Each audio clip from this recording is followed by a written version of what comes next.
आज मी करणार आहे साबुदाणा वडे. तर सगळ्यात आधी एक वाटी मी साबुदाणा घेतला आहे.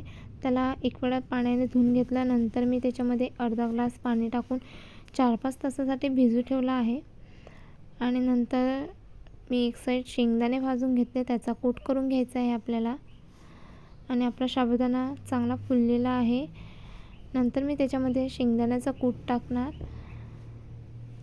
आणि एकदम कमी साहित्यामध्ये आपला हा साबुदाणा वडा बनणार आहे. तर मी इथे सांबार, मिरची आणि जिरा आणि चवीनुसार मीठ टाकलं आहे. आणि चांगले त्याच्यामध्ये मी 3-4 उकळलेले आलू टाकणार आहे आणि चांगले एकत्र मिक्स करून घेणार आणि वड्याचा आकार देणार. आणि आपण आपले वडे चांगले आता मी तेलामध्ये फ्राय करून घेत आहे. गोल्डन फ्राय होतपर्यंत आपल्याला वडे भाजून फ्राय करायचे आहेत. आणि तुम्हाला व्हिडिओ कसा वाटला तुम्ही नक्की सांगा. आणि आपले वडे बनवून तयार झाले आहेत. व्हिडिओ आवडला असेल तर व्हिडिओला लाईक करा.